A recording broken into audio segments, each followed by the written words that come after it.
Greetings to all. I'm Himanshu. In the last video, we discussed shortfall of the current medical industry and how advent of nanotechnology in the medical field will ease things out for us. So before proceeding, let's do a quick recap. For that, I would like Pranshu to come up and recapitulate the last video. Thanks, Himanshu. Now we will talk about stakeholder 1, which are the patients. As lack of advanced infrastructure persists, patients continue to suffer with diseases that can be treatable with use of nanotechnology. Stakeholder 2, that are the companies or startups. The startups or companies that take step into this field of technology need truckload of constant investment as funds dry up very soon, as this field is relatively novel than other technical fields.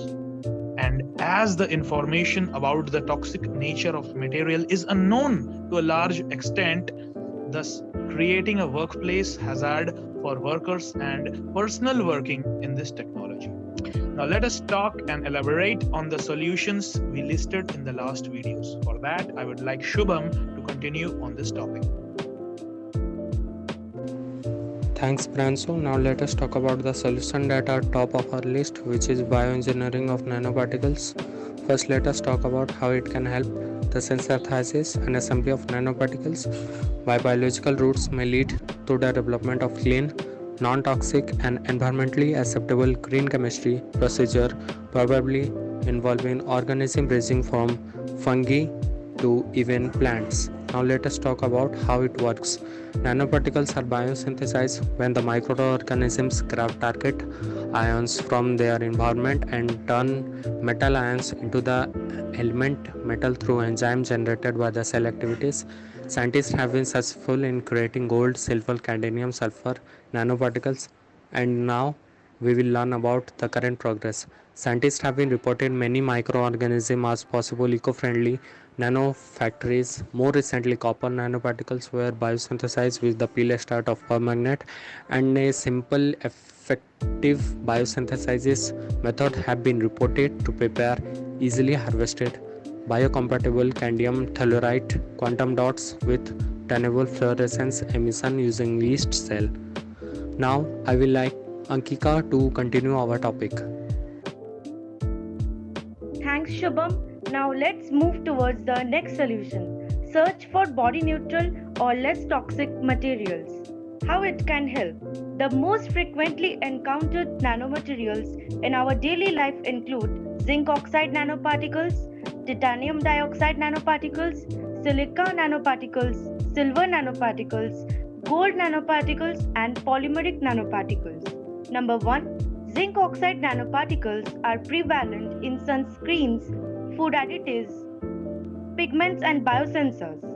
Number 2. Titanium dioxide is extensively used as a pigment, a thickener, and a UV absorber in cosmetic and skincare products. Number 3. Synthetic amorphous silica has been used as a common food additive for several decades. It is widely applied to processed foods. Less toxic material means that components like this will have no side effects and will come to our aid effectively. How it works. As there is limited data about the toxicity of nanoparticles and their fate in biological systems, inhalation, ingestion, and dermal penetration are the potential exposure routes for nanoparticles, whereas particle size, shape, surface area, and surface chemistry collectively define the toxicity of nanoparticles. Nanoparticles are likely to be dangerous for three main reasons. Nanoparticles may damage the lungs. Nanoparticles can get into the body through the skin, lungs, and digestive system. This may help free radicals, which can cause cell damage and damage to the DNA.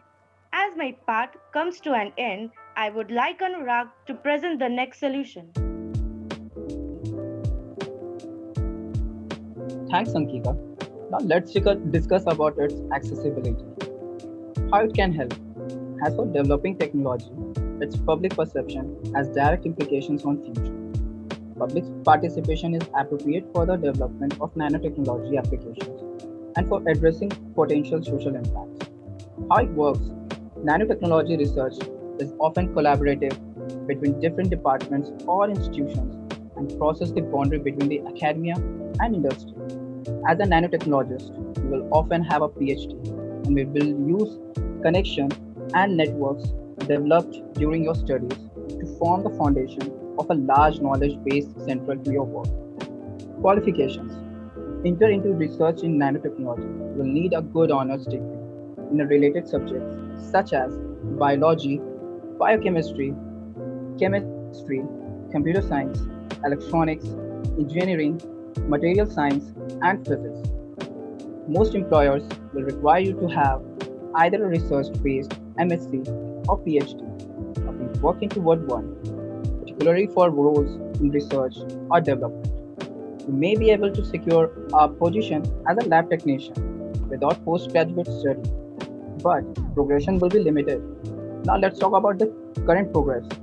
It is estimated that the global market for nanoparticles in biotechnology and pharmaceuticals will be expected to reach nearly 79.8 billion in 2019, with a compound annual growth rate CAGR of 22% for the period of 2014 to 2019. Now, I would like Himanshu to conclude the talk.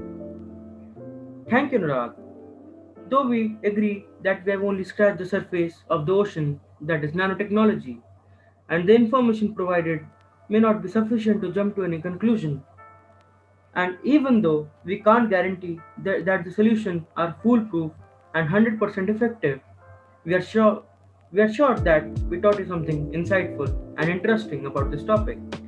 At last, I would like to thank you for your attention and support. Like, share, and subscribe.